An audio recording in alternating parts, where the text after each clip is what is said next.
At Man City Fan TV, we're really pleased to promote this wonderful sketchwork artwork by a lady called Leslie Ross. You can follow Leslie on Twitter at 111Leslie111 and also follow her on Facebook and Twitter at 9320art. Hi guys, it's Ray here from Man City Fan TV, and today I'm joined by a big City fan from many thousands of miles away. It's a Nepali man, and he's from, you guessed it, he's from Nepal. Beautiful country. So Nepali man, can you tell our viewers who you are, your Twitter handle, and a little bit about Nepal? Yeah, so from what Ray told, I'm Nepali Mank at Twitter. My handle will be @MCFC Pradip. If you like, please do follow me. So I'm from Nepal. It's a country in South Asia. You people may know it from the country of Mount Everest. Yeah, Mm, Mount Everest, biggest mountain in the world. I mean, I know it because well, as a kid, I studied a lot of geography, and it's just a crazy thing I did. But everybody will know about Mount Everest, and Nepal is there. Beautiful country, and if any of you guys ever get the chance to travel that far, it's a wonderful opportunity to travel to Nepal. So yeah. we're gonna get in with Pradeep. We're gonna get in with this with the Schalke game from yesterday, from last night, and yeah, I mean, obviously City prevailed in the end, 3-2 over in Germany, and it was a difficult game overall. But let's start off with the lineup, Pradeep. So I'll give you the lineup, and then we'll have a chat about it. So we had Edison in goal.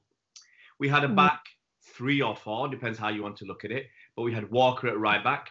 We had Emerick Laporte at left back, and in the middle we had Nicolas Otamendi and Fernandinho. And in midfield, we also had Fernandinho. He was there. yeah, he's everywhere. So he was. We had a lot of playmakers with Kevin De Bruyne, Bernardo Silva, David Silva, Ilkay Gundogan, and up front we had Sergio and Raheem. I mean, Bernardo could have been playing on the right, but he's still a playmaker, really. I mean, that's a very unusual lineup, a very attacking lineup with all those Uh, playmakers. mm. So why do you think Pep went for this with a revolving role with Fernandinho and having Emerick Laporte out on the left? First of all, I don't think if Stones would have been fit for this game, I don't think Fernandinho starts at the center back. Yeah, But I agree. you can't ever guess Pep. He will surprise everyone. So Fernandinho, when we defend the Schalke attack, Fernandinho was in the back four. He was partnering Otamendi as a center back with Yes. Laporte as left back and Walker in the right back. So when we would attack and when we would have the position, that would be the most of the time in the game. Yeah. Fernandinho would swiftly move into midfield with Gundogan, make a Yes. make a midfield of two with De Bruyne and Silva as the number eights who would make those runs, those bursting runs into the box, Schalke Yeah. box. When Agüero would just, like Pep wants, just drop into midfield, drop into the channels, and which would help for the De Bruyne and Silva to make those runs into the box. Yeah. And the the one interesting thing is the choice of Bernardo and Sterling and benching Leroy Sané for the Yeah. game, which was actually a big debate before the game. Yeah. So what I thought was Sterling and Bernardo playing Fernandinho in the back, and when we would attack, he would be in the midfield. And when Salka would attack, Sterling and Bernardo had, they have a brilliant work rate. They Yeah. have Oh yeah. brilliant stamina in them, and especially Bernardo. I, Oh yeah. he literally never stops running. He's a So great guy. I thought that So was the yeah. go I ahead. thought that was the main reason behind Sterling and Bernardo in the wings. Yeah, Yeah. yeah, you're right when you talk about the fact that if Stones was fit, he would probably have played. Company has just come back from injury, so it was probably too early to play Company as his first game back because if you play Company there and he gets injured very early, you're in trouble early in the game. And it's happened to City before. So I think you're spot on, absolutely spot on, that Pep has gone to this formation and using Fernandinho like that purely because of practicality. He's pragmatic. We have no other choice unless you play someone like Eric Garcia there, and that's not really going to happen at this stage of the Champions League. So let's move on. And I'll just summarise. I think we had a decent start. We had obviously most of the ball. And after 18 or so minutes, Sergio Aguero scored a goal. I'll talk us briefly through that and then get your comments about it. So we won the ball in, I think, in our half. Emery Laporte headed it with one of their attackers. They went up. Their fella fell down and he lay on the ground. But Schalke had the ball. They didn't want to kick it out. They carried on, and the ball ended up back at the goalkeeper, who passed the place, and David Silva just nipped in, stole the ball, passed to Aguero inside the box and scored. Did you see any reason? For the Schalke players were screaming for a foul. Was there a foul there at all? And should City have kicked the ball out? When they got, they really shouldn't, because Schalke were the ones who were playing the ball. Yes, Schalke. We don't need to do that. The ball was in the game. Yeah. We could do that. And this, by the way, sir, it was all Schalke's mistake. That was a gift for us. It was all their fault. Yeah. What happened was the keeper, Schalke goalkeeper, just he I don't know what he thought passing to Salif Sane there. David Silva was brilliant there. The anticipation was very brilliant from David Silva. He just pressed Salif Sane without him knowing from the back, and just it was a tap in for Aguero. Yeah, why do you? It's a modern thing now for goalkeepers to play out from the back, but that was a very dangerous ball because you had Aguero near the keeper. You're passing to a man who's at that point almost marked because David Silva's moving in. And unless that defender passes the ball first time, he's going to be swamped by David Silva. So it's if you go back a few years in the Champions League, I think Fernandinho did exactly something very, very similar to this. When he tried to pass the ball around the corner and it was blocked by an attacker and the team scored. I can't remember the game. But why do teams do this? It was such a dangerous thing to do when you look back at it. I don't know. Maybe they were trying to show us that they could play from the back as well. Yeah. Ederson is making quite an impact on goalkeepers right now, even goalkeepers older than him. Yeah, it's crazy. So Sergio scored that goal. My feeling was, after that, and it's happened several times this season, we drop off a level. We're winning 1-0. It's comfortable. It's easy. And then slowly errors start to creep into our game. Passing errors, decision-making errors. We saw, I think, Sterling had an opportunity with David Silva, and he didn't know what to do inside their box, and the chance was gone. So that's what I feel. Did you notice that as well? Yeah, it was a bit odd because we actually started the game very brightly. We were pressing, we were creating, and the pressing brought the Aguero goal. And Sterling made a very good run there into the box, and it was like a Sterling from 2 years ago. At that exact moment, he didn't know. I thought when Silva played the ball, Sterling would play the ball back to Silva the first time, and Silva could just lash the ball into the net in right corner. So there was a little bit. I think errors. We've said about Sterling a few times that he seems to play better. He makes better decisions when he hasn't got time. When it's off the cuff, when it's it's immediate. When he's got time to think about it, he could see he was thinking, "What should I do? I got this player there. I got this player here. I can do." And then the moment was gone. So there was a few errors, and then the next big talking point was the VAR controversy for that first penalty kick. It was crazy. Do you want to talk us through that? Look, this is all the rules, right? The referee book, whatever they call it. When they have to make a rule. They have to make a fixed rule. They say that the handballs which are not deliberate, Yeah, they can't be given as penalties. There is no way that ball from Otamendi is deliberate. I don't know who takes that shot. Maybe that is Caliguri or someone from Schalke takes that shot. yeah, It was so fast. Otamendi was trying to move his hand. yeah. We can literally see the arms moving here. He was trying to take it into his chest, the arm, but it was too fast, and yeah, I don't think he could have done anything about that. And of course there was the VAR. Yeah. Well, we've seen it. Yeah, We've seen it before. We saw it at the World Cup where a very marginal decision for a handball or a push in the box, VAR got involved and they give a penalty. And I think most observers in the World Cup said the same thing, that that wasn't a penalty for whatever the incident was. It was highly unfair, and it's the same here. It seems a 50-50 call. I mean, the referee gave a corner straight away, so that was his immediate thought is a corner, and VAR got involved. I've got no issues with VAR. I want VAR to cut out the clear and obvious errors. And for me, VAR took nearly 3 minutes to make that decision. That wasn't a clear and obvious error from the referee. He made a decision.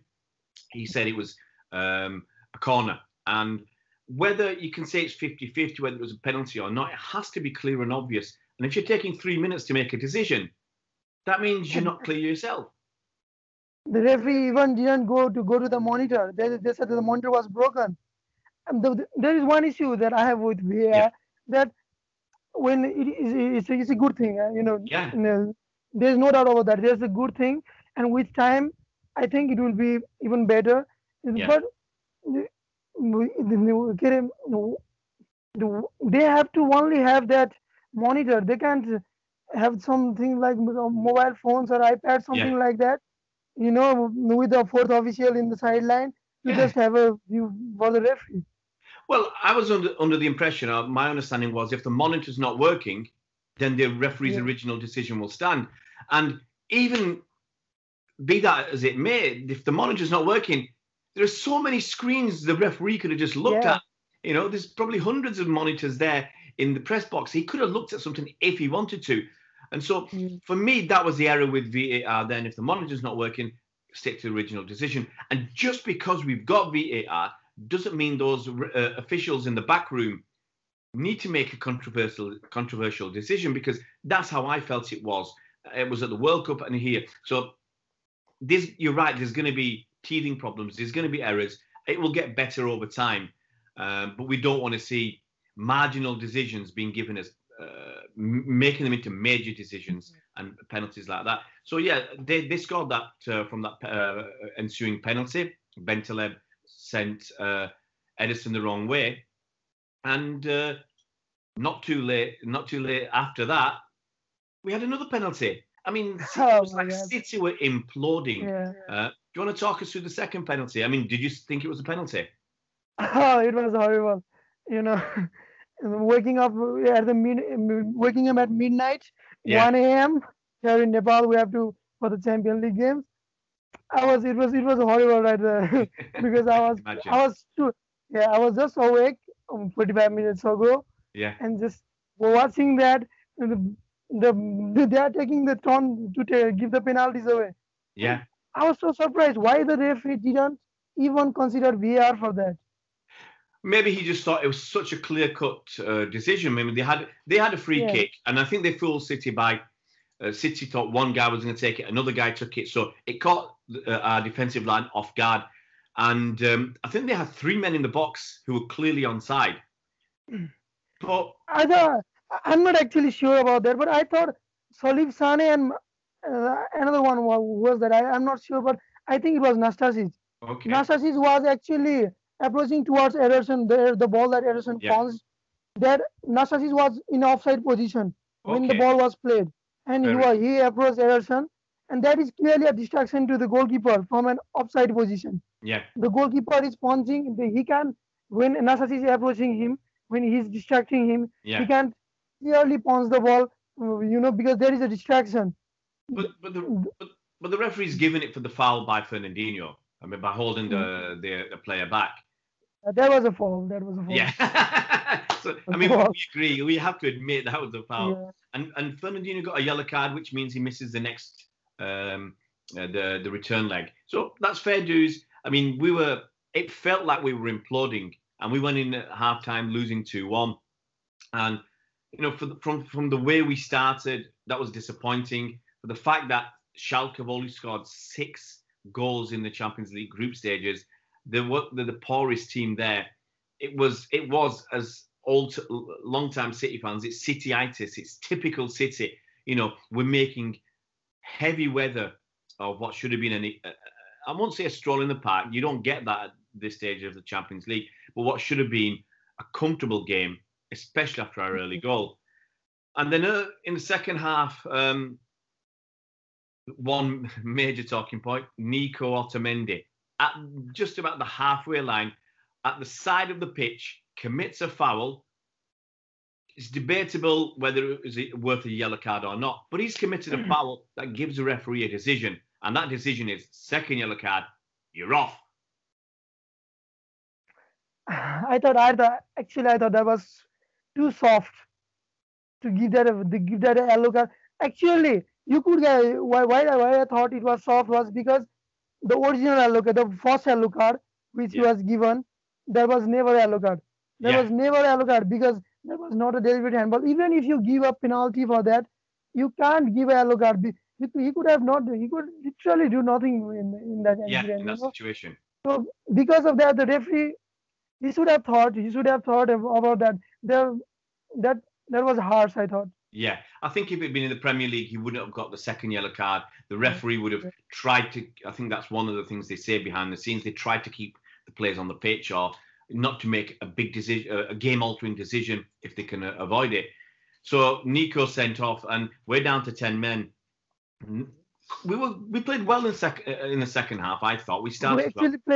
We actually played better with 10 men, I thought. We actually played better with 10 men. Yeah. And that's what some of the City fans after the game said. Maybe we should start games with 10 men because we were fantastic. In all reality, we pulled our socks up. We were fantastic with 10 men.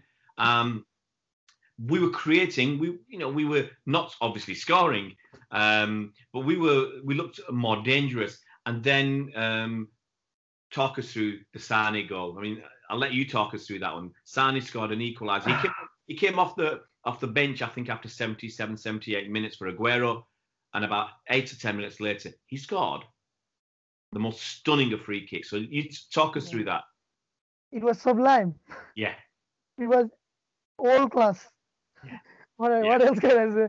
It's just the free kick that he scored against Hoffenheim in the last game of the group stage. I thought this one was actually better. Yeah. The curve he puts the ball, the way the ball goes up and down with the pace, it's actually too beautiful. It's incredible. I mean, to describe it a little bit, he was about at least 25 yards out, central, and he hits it over the wall. I mean, the wall had no chance. I mean, they could have been 10 feet tall. They wouldn't have got that. It went so high, and it looked like the trajectory starts off straight. So the keeper doesn't move that much because he thinks he's got it covered, and then it swerves and then dips, and by the time the keeper thinks, oh no, it's in the back of the net. So what the Schalke keeper is thinking right now, in that moment is he has got his wall set up, right? Yeah. So he is in that will be the right hand of his. He is looking after the right hand of his post. He will be thinking that if for the free kick to actually go into the net, it has to be too good. He was not expecting that, and Sane just delivered what he was not expecting at all. It was top corner. It was beautiful. Oh yeah, it was one of the most incredible free kicks you can ever imagine. Sorry, I got the Cristiano Ronaldo-esque. Yeah. Sorry, I got the phone going on in the background. That's my wife. So I'll describe. We're sat in our office. We have a small office in our apartment in Paris, and we're just waiting for the removal men to come because we're moving our office back to England. And so I bet you that's them. I'm not going to go and help them. They can do the work themselves. So let's move on. So it's 2-2. We are really happy. We'll take that all day long. 2-1. if you'd offered us that before the game, we'd have said, I might take that. 2-2, that's a great result for us. The away goals, we look, it should be more comfortable in the second leg, in the return leg. So, and then after 90 minutes, we got another goal. And it's like City, say, and that's one of the our mottos is play to the end. We fight to the end. We fought to the end. And Edison, he got another assist. That's 2 assists this season. he's too good with his feet. Yeah. He's too good. He just came out of the box with the ball and just hit a diagonal straight into Sterling. By the way, Sterling's first touch was beautiful. He was under pressure from the defender. His first touch was beautiful. They actually maintained quite a high line at the time, and their defending was awful to say at that time, and we benefited from that. Yeah, and it was a beautiful finish. How could you? I mean, I think how could you leave 1-on-1 at the back with Sterling? I mean, it's crazy to think about it. To leave 1-on-1 when you have extra, you should at least have had 2 months. But we benefited, and Sterling scored a very composed tap in, where I don't think he had too much to think about. So it was, we got that goal. We're 3-2 up. We'd won the game. The City fans were going mental in the stands. The players were going mental on the pitch. I think Edison was, obviously extremely happy. We'd pulled it out of the bag. So let's try and summarize it. Do you think it was a good performance or a gritty performance? That was a gritty performance. Moreover, we dug deep. We showed character. We saw most of the games in the season. We saw the beautiful part of our game. In this game, we showed our character. Most of our players, we never forget.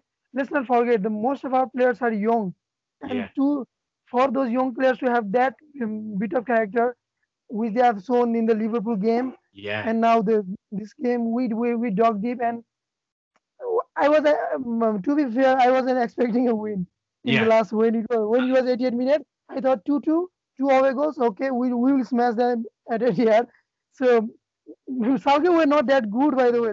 They were just there, the 2 penalties. Their defending was okay, Yeah, I think. I mean, Pep said after the game, it kind of felt we were too naive again.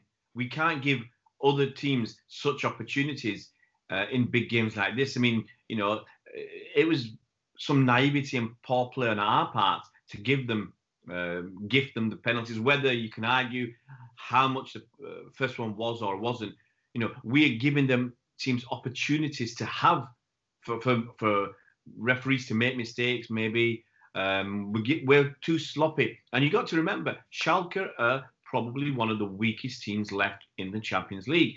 Now, we can't.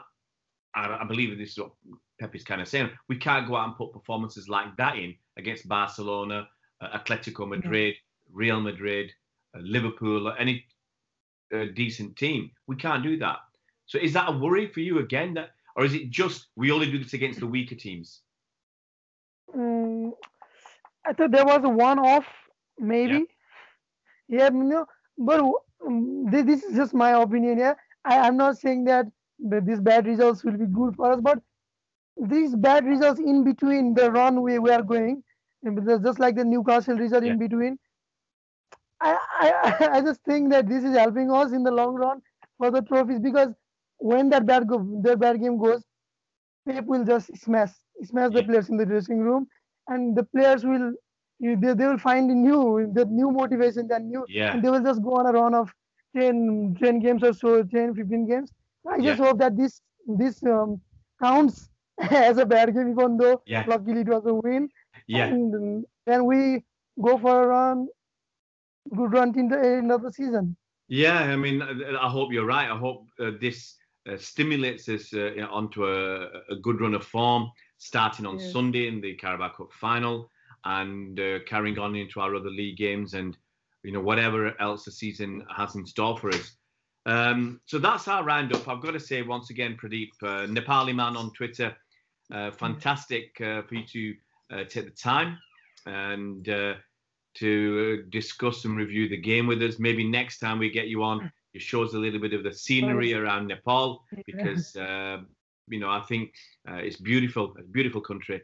One that I really wish I visit. In my time here on what's left here on Earth. You're always welcome. Yeah, thank you very much, and we'll try and get you on again. And I've got to say before we finish, guys, Pradeep or Nepali man, I don't know which one you prefer. He studies a lot and watches a lot of football. He knows a lot of in-depth analysis on the younger players. I sometimes look to him when I want to talk about younger players in Europe. That obviously, you only have so many hours in the day to watch football, and Pradeep seems to have more hours than there are in a day to watch football from all over the world, especially around Europe. So, if you want to know something about a young player around Europe or a team in Europe, Pradeep is a good go-to man. He's got a lot of knowledge up here. He watches a lot of stuff. As you can see, he's a great guy to talk to. Pradeep, thanks very much. Thank you for having me. It was a pleasure, actually. Yeah, you're most welcome. And it's Ray here from Man City Fan TV signing off, and we'll see you around, Blues.